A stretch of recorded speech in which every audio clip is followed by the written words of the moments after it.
여러분, 여러분의 삶을 지배하고 있는 것이 무엇입니까? 여러분의 생각을 가득 채우고 있는 것이 무엇인가요? 한 주간 혹은 하루나 한 주간을 살면서 가장 많이 생각하는 거 뭐예요? 여러분의 삶에 영향력을 미치는 거 무슨 생각인가요? 내 자신이 기준이 돼가지고 나를 이렇게도 평가하고 저렇게도 평가해서 때로는 우울하기도 하고 때로는 기쁘기도 하고 하는 그런 생각을 가지며 살 수도 있죠. 또 여러분이 가장 시간을 많이 보내는 것, 한 주간 동안 아니면 하루는 한 주간에 뭐 한 달도 되고 뭐 1년도 되는데 여러분의 삶을 평균해서 가장 시간을 많이 쏟는 데가 어디예요? 무엇이 우리의 삶에 가치가 있고 무엇이 우리를 짓누르고 있고, 이를테면 사도 바울 같은 경우에는 많은 고난 가운데서도 그래도 내가 날마다 나를 누르는 것은 주님의 몸인 교회를 생각하는 것이라고 그랬습니다. 이 생각은 저나 여러분이 평생 죽는 날까지 떠나지 않고 우리 삶을 지배할 것 같아요. 교회가 나보다 중요하고, 교회가 우리 가정보다 중요하고, 교회가 내 인생의 성공보다 교회가 잘 되는 게 중요하고, 그 생각은 다 가질 수 있겠죠.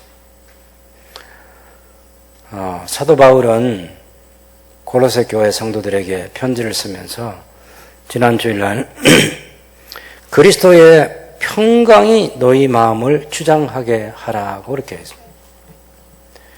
그리스도께서 주시는 평화가 너희의 마음을 주장하게 하라. 우리의 마음이 요동치는 곳이죠. 요동치는. 굉장히 복잡한 생각들이 일어나고 삶이 하루에도 여러 번 요동칩니다. 잠잠할 날이 없는 거죠. 우리의 생각의 세계가 다 마음에서 나오는 것입니다. 우리의 마음을, 그리스도의 평화가 우리 마음을 주장하게 하면 그리스도가 우리의 삶의 주인이 되어서 우리가 힘들고 어려운 삶을 다스려 갈 수 있다. 그런 생각을 가질 수 있겠습니다. 근데 오늘 본문인 3장 16절에서는 그리스도의 말씀이 너희 속에 풍성히 거하게 하라고 이렇게 얘기합니다. 다른 것이 우리의 삶을 지배하는 것이 아니라 그리스도의 말씀이 너희 속에 풍성히 거하게 하라. 같은 내용을 다루고 있는 병행 본문이라고 그렇게 말하는데, 그건 에베소 5장 18절에서는 성령께서 너희 마음을 지배하시게 하라. 성령께 우리의 삶을 내어드리라, 그런 얘기죠. 성령님을 우리 마음에 모시고, 주인으로 모시고 살아라. 같은 내용이에요. 그래서 시와 찬미와 신령한 노래를 서로 화답하고 너희의 마음으로 주께 노래하며 하는 그 내용하고, 골로새 3장 16절에서 그리스도의 말씀이 너희 속에 풍성히 거하게 하라. 그러면 또 변화된 삶이 있다, 이런 얘기를 하는 거죠. 하나님의 말씀이 어느 정도 풍성하게 거하게 해야 되느냐 하면, 우리가 다른 사람을 가르치고 권면할 수 있도록, 무엇으로? 그리스도의 말씀으로. 곧 하나님의 말씀이죠. 기록된 성경이죠. 예수님께서 직접 가르치신 주님의 말씀도 있고, 또 주님께서 성경을 가지고 가르치신 내용도 여기에 속하는 것이죠. 지금 바울이 그리스도의 말씀이 너희 속에 풍성히 거하게 하라, 이렇게 말할 때 골로새 교회 성도들이 그리스도의 말씀을 알고 있죠. 골로새 교회는 바울의 제자인 에바브라가 사도행전 19장 보면 바울이 두란노에서 2년 동안을 가르칠 때, 그때 배웠던 사람인데 이 사람이 이제 골로새, 라오디게아, 히에라볼리 그쪽 같은 지역입니다. 그곳에 가서 교회를 세워서 자기가 바울에게 배웠던 그 그리스도의 말씀 2년 동안 3000시간을 들여서 잘 배운 그 말씀으로 가르쳤죠. 그런데 바울은 가르치고 배우는 데서 끝나지 않고 그 말씀이 너희 속에 풍성히 거하게 하라, 머물도록 하라. 그리스도의 말씀이 너희의 삶을 주장하게 하라. 그런 얘기죠. 무슨 생각을 할 때도 그리스도의 말씀이 생각나고, 말을 할 때도 그리스도의 말씀에 의지해서 하고, 행동할 때도 그리스도의 말씀에 의지해서 행동하는 삶을 살 때, 그때 그리스도의 말씀이 우리 속에 풍성히 거하게 된다는 것입니다. 성경책을 여러 권을 사둔다고 말씀이 풍성히 거하는 건 아니겠죠. 아마 그러면 저도 몇 등 갈 거예요. 저도 성경책이 굉장히 많습니다. 성경책이. 다양한 종류의 성경책을 많이 가지고 있어요. 새로운 번역본이 나오면 그런 것도 다 사봐요. 최근에 나온 유대인의 신약 성경이나 또 새 한글 성경이라고 우리 청소년들을 위해서 잘 읽기 좋도록 그렇게 만들어진 성경인데 지금 신약만 나왔고 2023년에 신약과 구약을 다 완성해서 책을 성성홍에서 출간할 계획입니다. 참 좋은데 아쉬운 부분이 몇 군데가 있긴 한데 어쨌든 그래도 조금은 우리 청소년들이 이해할 수 있도록 하기 위해서 노력한 흔적이 가득한 그런 성경이에요. 근데 성경 권수가 이렇게 많이 쌓인다고 그리스도의 말씀이 풍성히 가는 건 아니잖아요. 적어도 예수님께서 제자들에게 한 1년 반 정도는 예수님이 3년 정도의 공적인 생애 가운데 3년은 여기저기 다니며 순회 설교를 많이 하셨고 3년 동안은 한 1년 반 정도 3년간 1년 반 정도는 순회 설교를 많이 하고 1년 반 정도는 그 많은 제자들 가운데서 12명을 선택해가지고 사도로 세우시고 집중적인 성경을 가르치는 일을 하셨어요. 예수님이 가르친 성경하면 토라, 창세기, 출애굽기, 레위기, 민수기, 신명기 5권. 그 다음에 선지서라고 그렇게 선지자의 글이라고 되어 있지만 예수님께서 가르친 선지자의 글은 역사서와 선지서가 하나로 되어 있는 그 책을 말하는 것이고 그래서 유대인들하고 우리하고는 성경을 분류를 다르게 해요. 우리는 역사서 따로 하고 선지서 따로 하는데 유대인들은 역사서, 선지서를 하나의 묶음으로 하는 겁니다. 어쨌든 그럼 처음에 5권 율법, 토라라고 하는 5권 그 다음에 역사서와 선지서가 포함된 그 선지서 그 다음에 시편 이걸 가지고 예수님이 가르치시는 거죠. 한 장도 안 빠지고 한 단어도 안 빠지고 이걸 다 가르치냐? 물론 그렇게 할 수도 있겠지만 그것보다는 이 책이 무엇을 가리키고 있느냐, 누구를 말하느냐, 어떻게 살라고 하냐 그런 것들을 잘 가르치고 또 제자들이 예수님께서 지금 가르쳐 주시면서 기대하는 것은 예수님처럼 가르치기를 바라고 가르쳐 주는 거죠. 주님은 언젠가는 이 세상을 떠나서 아버지께로 올라가실 테고 제자들이 남아서 이제 예수님처럼 말씀을 가르쳐야 되는데 그 말씀을 제대로 가르칠 수 있도록 해주는 거죠. 그래서 베드로의 설교나 또 사도 바울이 설교하는 것을 보면 구약 성경을 환하게 꿰뚫어 보고 있는 거 있잖아요. 야, 정말 성경한 건 제대로 하는구나. 예수님께서 그런 눈을 열어주시는 거죠. 만약 제자들이 그 말씀을 제대로 배우지 않았다면 교회는 역사를 계속할 수 없었을 거예요. 사실 예수님께서 가난하고 병든 사람들을 많이 먹이시고 고치시고 하는 일을 하셨잖아요. 그런데 주님은 거기에 당신의 생애를 쏟아붓지 않았습니다. 병든 사람들 고쳐주기 위해서 막 불러가지고 동네 가는 데마다 환자들 다 불러 모아가지고 치료해 주시고 하는 그 치료 사업을 목적으로 주님이 사시지 않았어요. 갈리 지역의 그 가난한 사람들 배불리 먹여주는 것 한 번씩 하시는 것이지. 그걸 허구한 날 500여의 기적, 700여의 기적 하면서 그 기적을 베풀어가지고 가난한 사람들 다 불러 모아서 주님들을 채워주시는 그런 일을 주님이 하신 거 아니죠. 그 기적을 통해서 예수님이 어떤 분이신지를 알려주시는 그 표징을 삼기 위해서 그런 일을 하셨지.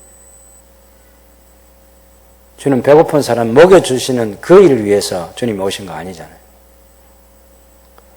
아마 예수님께서 그 시대에 그렇게 하셨으면 그냥 왕이 되시는 거죠.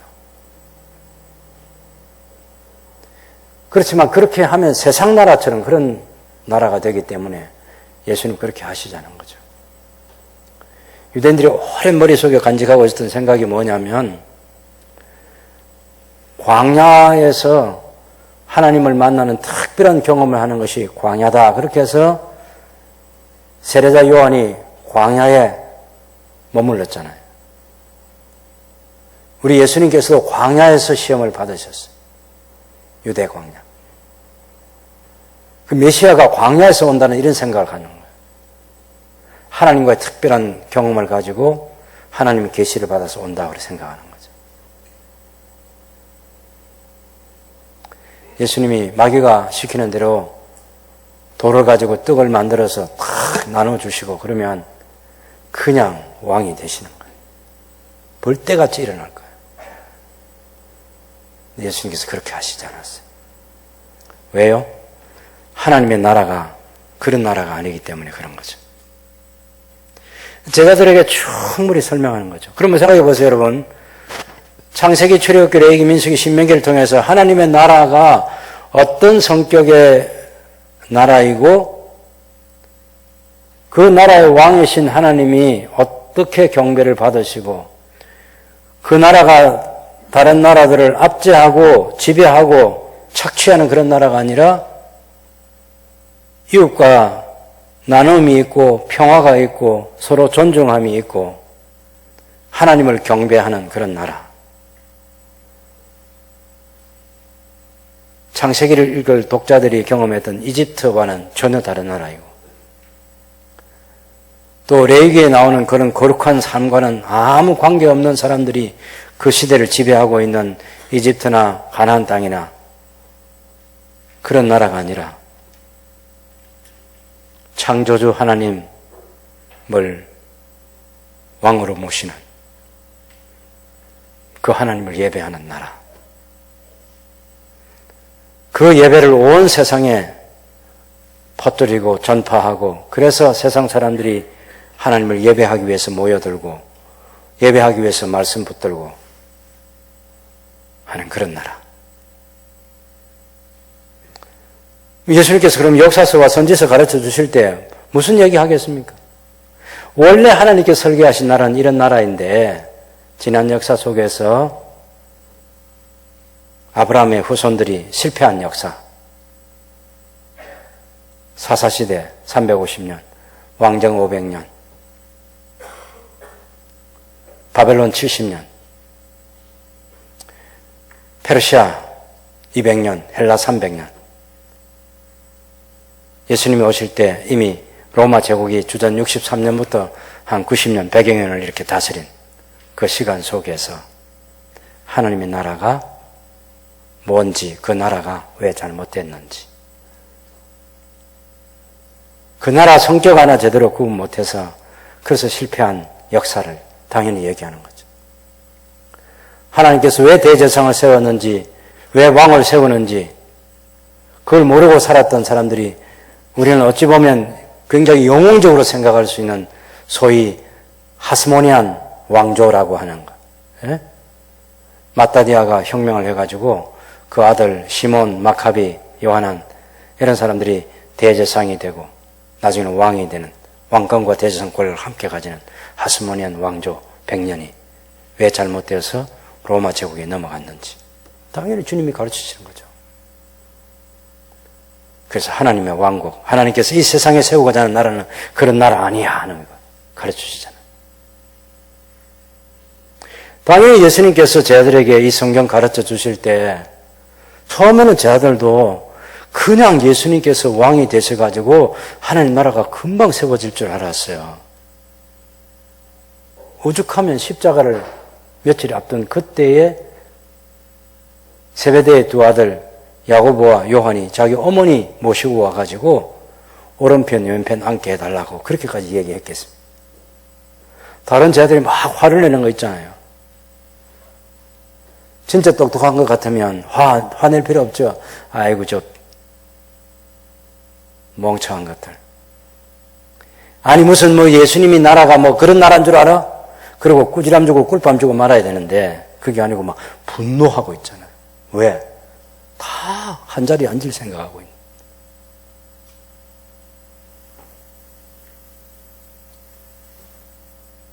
그때까지 하나님 나라 제대로 모르는 거죠.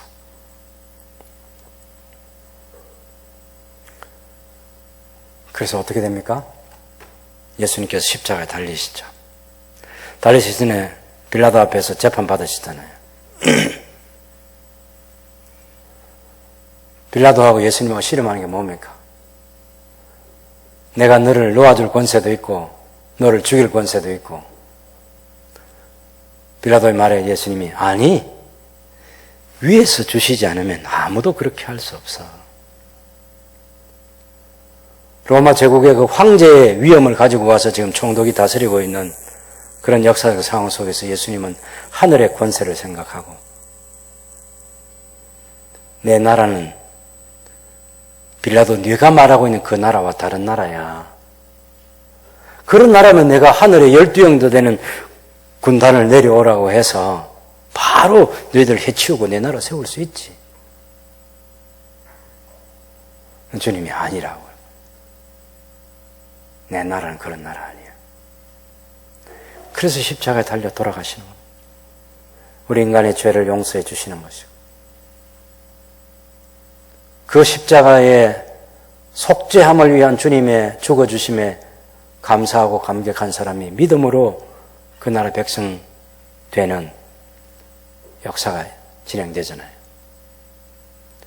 그 예수님 시대에 적어도 주전 63년부터 오면 로마 제국이 다스렸던 그런 시대인데 한 90년의 시간이 이미 지나갔잖아요.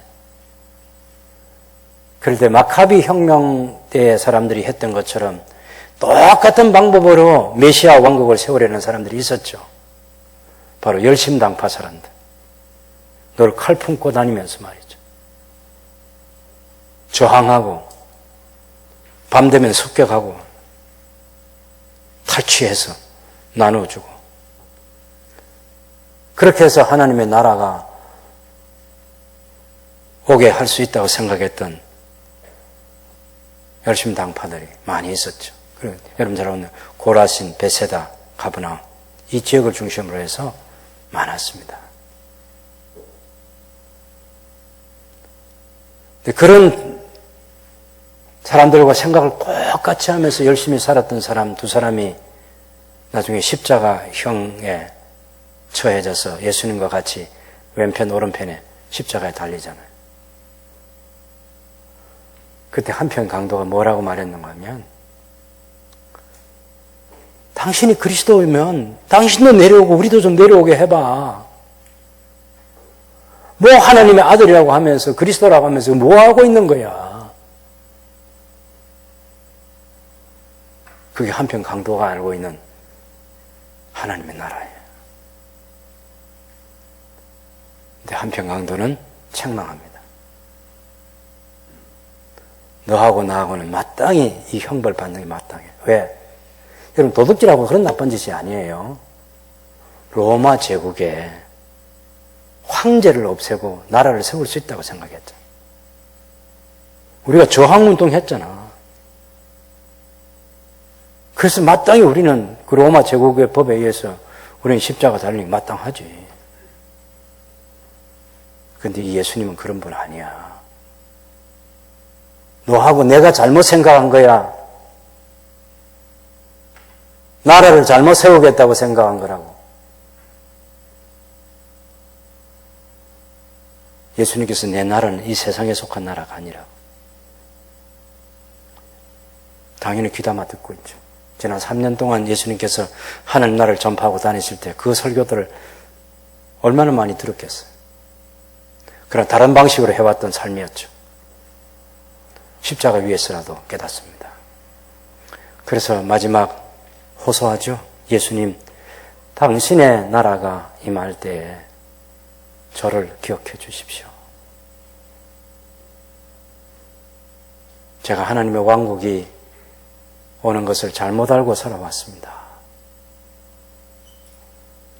우리가 생각하는 그런 나라가 아니고 당신이 말씀하셨던 그 나라, 그게 메시아 왕국인 것을 믿는 거죠. 예수님께서 그래서 네가 오늘 나와 함께 낙원에 있으리라고. 성경 한 권을 바로 안다는 게 이렇게 무서운 거예요. 성경을 갈기갈기 찢어가지고 요절 몇 구절 정도 가지고 자기들 유리하게 해석해서 이단들이 얼마나 많이 일어났습니까? 어떤 한 구절에 집착해가지고 마치 그것이 우리가 기독교인이 되면, 예수님 믿는 성도가 되면 마치 하나님 복을 다 받을 수 있는 것처럼 자기 개인적인 생각인 거죠. 복을 받을 수도 있죠. 근데 어떤 분들의 고민은 뭡니까? 신앙생활은 계속해서 잘해가는데 11조가 예전 같지 않은, 줄어드는 사람도 있는 거죠.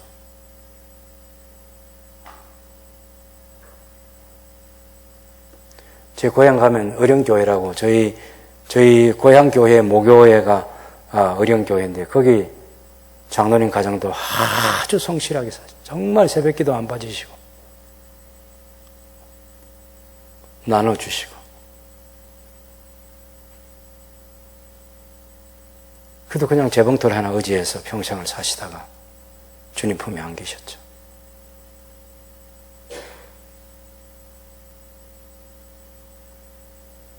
신앙이 달라지지 않아요. 성공이라는 것은 날이 갈수록 주님을 더 사랑함이 성공인 것이고 주님께 더 가까이 나아가는 것이 성공인 거죠. 예수님께서 제자들에게 얼마나 잘 가르치겠습니까? 지난 사사시대 왕정 500년, 바벨론 제국, 헬라 제국, 페르시아 제국, 헬라 제국, 성경 한 권을 잘못 이용해서 하나님 나라 잘못 해석해서 그래서 일어난 지난 1000년의 역사 속에서 불행한 것을 충분히 제자들에게 설명해 주시겠죠. 그런 지식 가지고 바울도 보면 어디든지 가면 하나님 나라 얘기하잖아요. 저는 죄송하지만 이 땅에도 하나님의 왕국에 대한 이해가 잘못돼가지고 신앙과 정치를 분리하지 못해가지고 막 뒤죽박죽이 되어 있는 사람들이 있어요. 그래서 얼마나 혼란하게 하는지 몰라.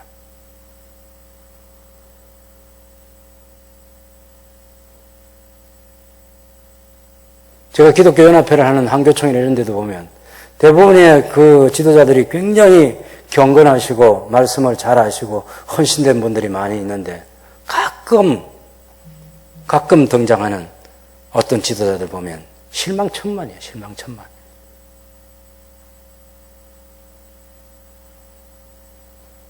하나님의 왕국과 교회에 대한 이해를 못하는 거죠.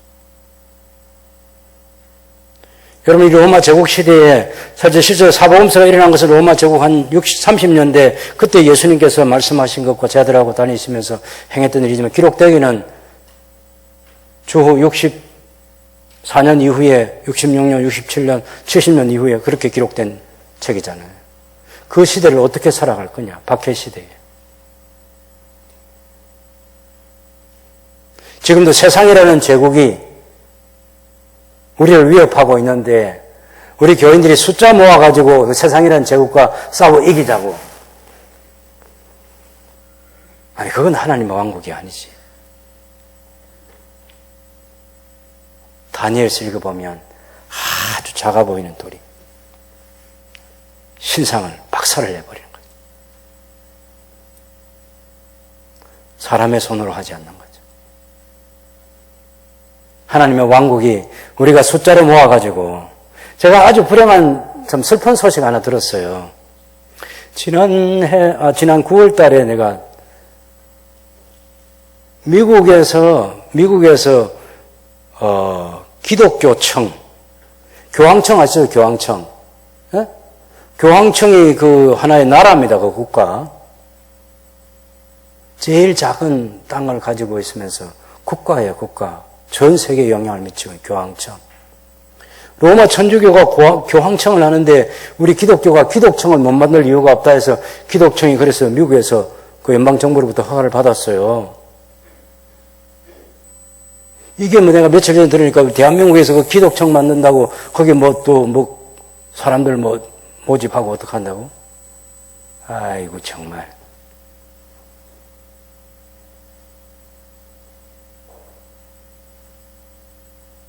창세기부터 계시록까지 수도 없이 읽어도 그런 거 없어요.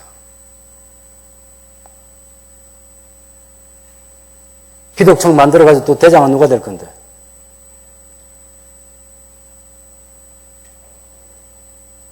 하나님의 왕국이 임하는 거 그런 거 아니잖아요. 예?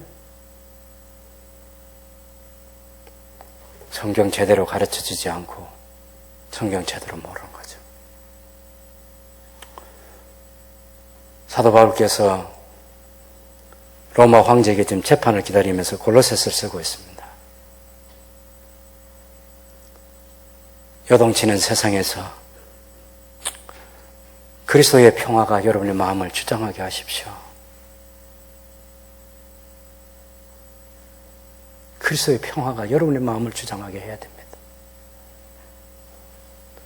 그리스도의 말씀이 여러분 속에 풍성히 거하게 해야 합니다.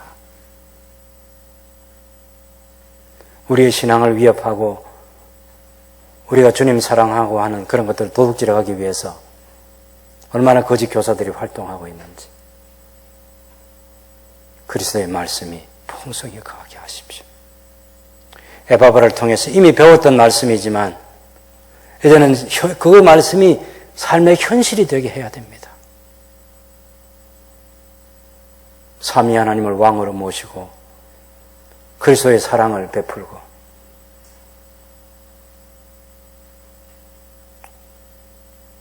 베드로전서를 통해서 얘기해 주는 바에 의하면 베드로전서 3장 15절에 보면 우리가 왜 이렇게 살아가는지에 대한 삶의 이유를 묻는 모든 사람들에게 대답할 것이 있도록 준비하라고. 당신이 왜 그런 삶을 사느냐고. 내 같으면 확 뒤집어 엎어버릴 것 같은데 왜 그렇게 사느냐고. 아무도 인정해 주는데 당신 왜 그렇게 거룩하게 살려고 노력하냐고. 당신 왜 우리와 다른 그런 생각 가지고 그런 삶을 어떻게 살아갈 수 있냐고 묻는 이들을 향해서 내 안에 그리스도께서 주인으로 계시기 때문이라고.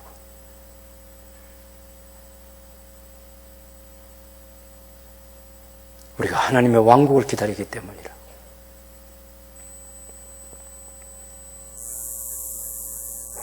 그게 기독교입니다. 그것이 복음이에요.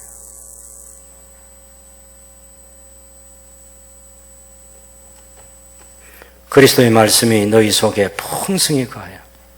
그러면 두 가지 결과가 생깁니다. 그렇게 해서 첫째는 모든 지혜로 피차 가르치며 권면하고 하는 거죠. 예, 모든 지혜로.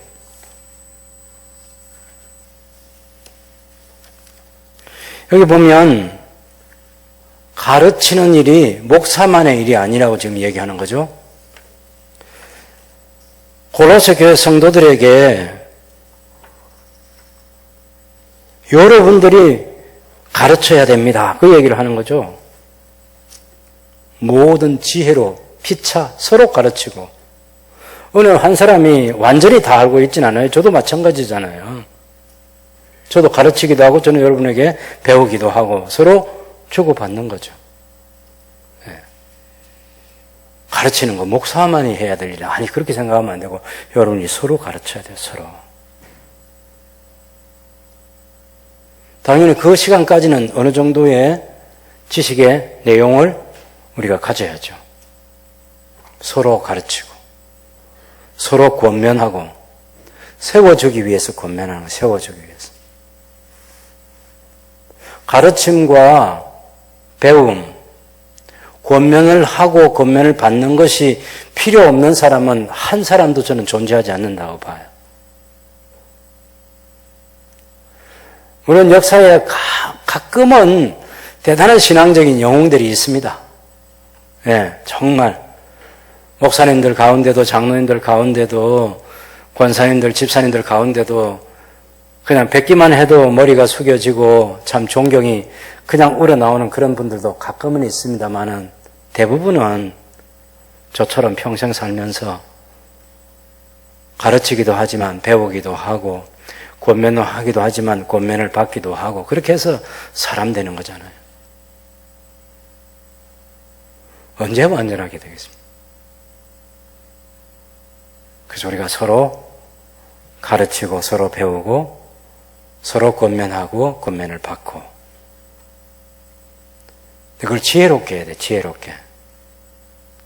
이 지혜롭게 하지 않으면은 사람들에게 상처를 주게 돼요. 여러분 성경 말씀이라고 그 말씀을 주면 시와 때가 있을 것 아니에요. 시도 때도 없이 막 그 성경이라고 막 갖다 주면 안 되죠. 예를 들면 자 봅시다. 참 열심히 살아나는데 경제적인 문제가 해결이 안 돼요. 힘들어요. 그런 사람들에게 말라기 3장 10절 말씀 가지고 가가지고 봐라 하늘 복을 쌓을 곳이 없도록 준다고 했잖아. 너 11조 생활 제대로 해봐.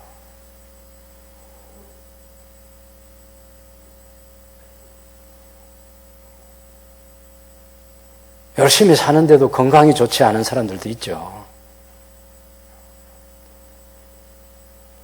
그런 사람들에게도 그냥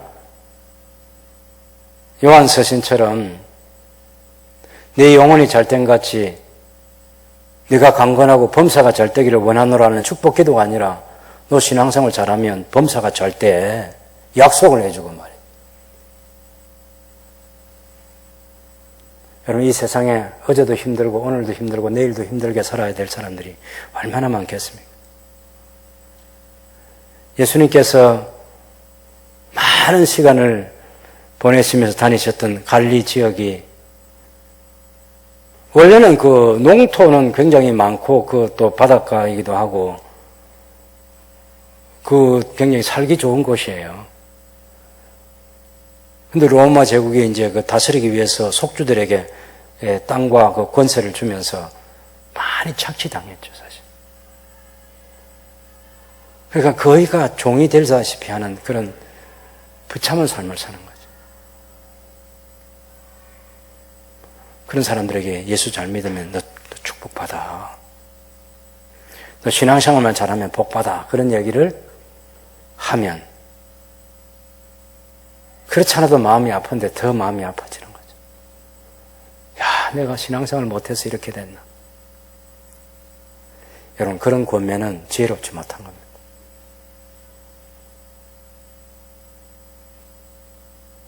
지치고 힘들고 어려운 사람들 만나면 우선 아는 척 하지 말고 그냥 곁에 있어주고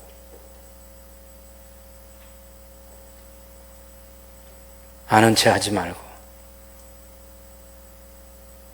그냥 따뜻하게 손 한번 잡아주고 어깨 한번 두들겨주고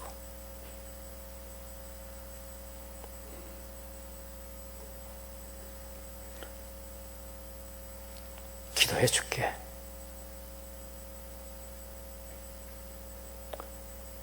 무엇을 우리가 더 할 수 있어요?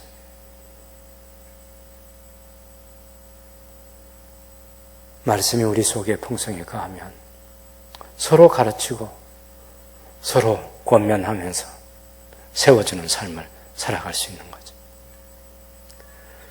그 다음 바울이 또 강조하는 것은 시와 찬송과 신령한 노래, 신령한 노래보다는 영적인 노래가 좋겠죠. 영적인 시와 영적인 찬송과 영적인 노래를 부르며 감사하는 마음으로 하나님을 찬양하고, 그것도 마음을 다하여 그렇게 하는 것입니다.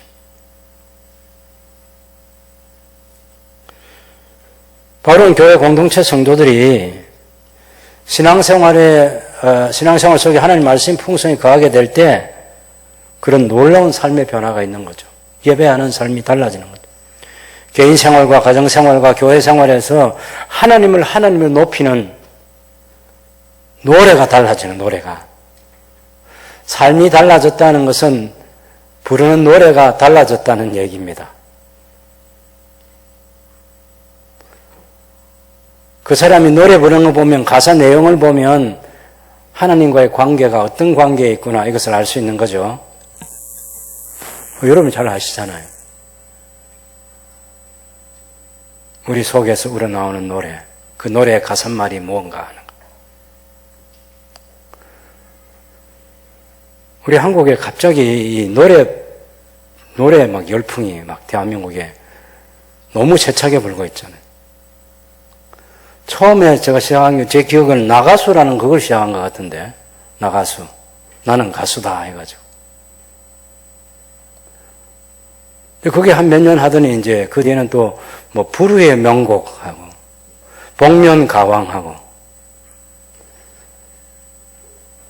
야, 목사님은 성경 공부하면서 저런 거 없지 않아? 여러분, 그것만 아는 게 아닙니다. 미스트롯도 알고요. 그것도 1, 2 알아요. 미스터 트롯도 알고요. 싱어게인. 무슨 또 뭐 새 가수, 새 가수.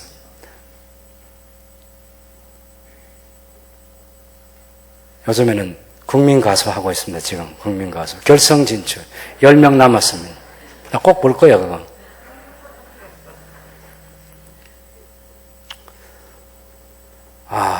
근데요, 그거 다 아무리 열심히 듣고 그런 노래 듣고도 마음에 치유가 되는 사람들 많습니다. 예. 그런데 우리 노래가 아니잖아요. 그 속에 하나님을 찬양함이 없어요. 진정한 치유는 내가 스스로 치유하는 게 아니에요. 뭐 사랑, 이별, 뭐 애절한 슬픔, 뭐 그리움, 뭐 이런 노래 있잖아요. 근데 그런 거 하고 사연이 연결되는 사람들은 짧은 시간 동안이지만 마음의 치유가 되고 좋을 거라는 생각에, 저는 그런 분들이 이 한국 사회에 기여하는 공로가 저는 크다고 생각하는 사람 중에 한 사람입니다. 제가 나쁘게 꼭 보진 않아요. 근데 진정한 치료는 하나님께서 해주셔야 돼요. 근본적으로 우리의 죄를 용서해 주셔야 돼요. 성령께서 우리 마음을 지배해서 사람과 사람 사이에 생기는 그 관계를 해결해야 하는 것이고, 주님이 우리를 세워주셔야 되는 거예요.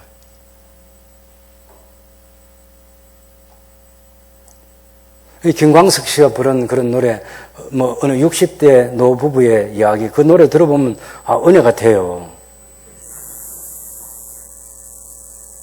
근데 그 노래 수준이면 우리가 그리스도를 아는 사람으로서 거기까지밖에 안 되면 그건 안 되죠. 저는 차라리 120세 때 눈이 흐려지지 않은 백발이 성성한 모세라는 사람이 신명기 한 권을, 설교 몇 편을, 그 긴 설교를 그냥 거침없이 쏟아내는 그런 설교자로 살다가 주님 품에 안기는 거죠.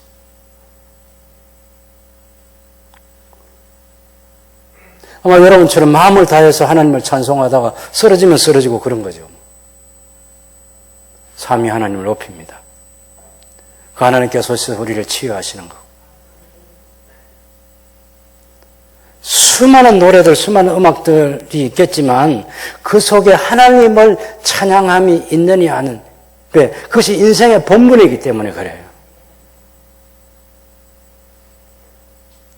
젊은 날에 너의 창조주 하나님을 기억하라. 이것이 인생의 본분이니라. 누릴 것 다 누려보고 가질 것 다 가져보고 할 것만 한 게 아니라 할 수 있는 짓까지 다 해본 솔로몬이 나중에 하나님께로 돌아와서 다 해봤는데 헛되더라. 그래서 깨달은 바가 있는데 자기 아들들을 비롯해서 젊은이들을 향해서 너희 젊은 날에 창조주 하나님을 기억하라고. 그것이 사람의 본분이니라. 이걸 저하고 여러분이 다 경험할 필요는 없는 거죠.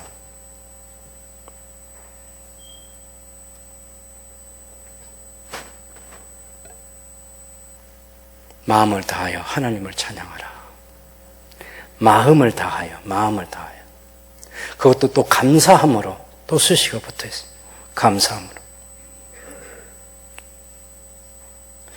예수님이 우리의 주인 되게 하는 거예요. 17절에 보면 또 무엇을 하든지 말이나 일이나 다 주 예수의 이름으로 하고, 예수님이 너의 인생의 주인으로서 너의 생각과 말과 행동, 일 다 주장하게 하라는 것입니다. 예수님 힘으로써 하나님 아버지께 감사하라고 다시 한번 강조하는 거죠. 이 골로새서에서 여러 번 하나님께 감사하라는 것을 강조했습니다. 우리의 삶을 진단해 보면 되죠. 내 속에 그리스도의 말씀이 얼마나 풍성하게 거하는가. 그 결과로 말미암아서 우리가 그 말씀 가지고 다른 사람 가르치고, 그 말씀 가지고 다른 사람 권면하고, 그것도 상처 주지 말고 다른 사람 세워주기 위해서 지혜롭게.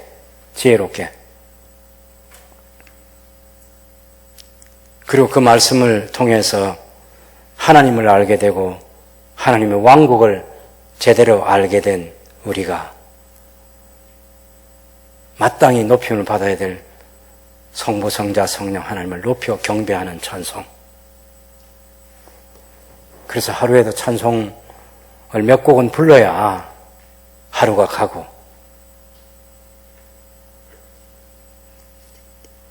그 찬송이 또 찬송이라는 이름 갖고 다 찬송이 아니에요.